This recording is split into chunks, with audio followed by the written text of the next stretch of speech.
Programang ito ay rated SPG. Striktong patnubay at gabay ng magulang ang kailangan. Maaaring may masiselang tema, lengguwahe, karahasan, sexual, horror o droga na hindi angkop sa mga bata.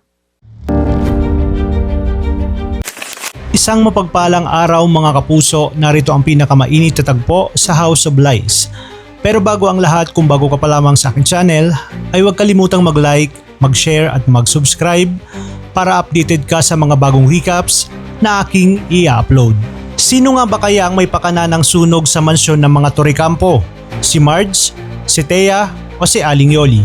Sa gitna ng naglalagablab na apoy, nagwala sa galit si Greg nang makita niyang nilalamon ng apoy ang kanilang mansyon. Agad niyang inilabas si Regina, habang sa loob ay nagkakagulo ang mga katulong sa pagsalba ng mga gamit at mahahalagang papeles. Ngunit sa kabila ng lahat, walang umaamin. Si Thea, dali-daling kinuha si Ashley at lumabas. Ngunit may kakaiba sa kanyang ngiti na tila may alam siya sa nangyayari. Samantalang si Greg ay abalang ipinapasalba ang mga dokumento, pero marami pa rin ang natupok ng apoy. Dito na nagsimulang pumasok ang tanong. Ito na ba ang pagbagsak ng pamilyang Torrecampo? Habang lumalala ang sitwasyon, si Marge na mismo ang tumawag ng bumbero. Agad namang rumisponde ang mga ito. Ngunit kahit humupa na ang apoy, hindi nawala ang duda. Mariing nagbanta si Greg na ang may sala ay magbabayad.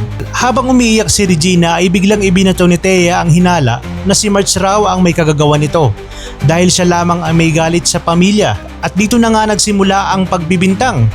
Ngunit mariing itinanggi ni Marge ang lahat. Oo, galit siya, pero hindi iyon sapat para magsunog. Hindi raw niya kayang gawin iyon. Nakiusap si Paulo na wala pang ebidensya. Maging si Edward ay naniniwala na hindi ito kayang gawin ni Marge. Humupa na ang tensyon, ngunit nanatili ang sakit. Tahimik nilang pinagmamasdan ang abo ng kanilang mansyon. Ngunit ang hindi nila alam, hindi si Marge, hindi rin si Thea, kundi si Aling Yoli.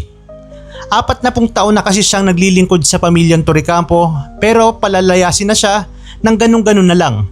Isang buwan na lang ang natitira sa kanya. 40 taon, kapalit ang pagtataboy, at doon siya napuno. At sa huli, wala na siyang pakialam. Ang sunog na iyon ay hindi aksidente. Iyon ang kanyang ganti. Tahimik, planado, walang awa, at habang abala ang lahat sa pagbibintangan, ang tunay na salarin ay matagal nang nakatingin at nag-aabang ng kanilang pagbagsak. Sa inyong palagay, may sabwatang kaya itong si Thea at si Aling Yoli para sunugin ang mansyon at pagbintangan itong si Marge? Yan ang pag-aabangan natin sa mga susunod na episode ng House of Lies. Talagang kapanapanabik ang mga tagpo sa House of Lies, kaya naman tuloy-tuloy ang pagsubaybay dito. Maraming salamat sa inyong panonood at pagpalain tayong lahat, mga kapuso.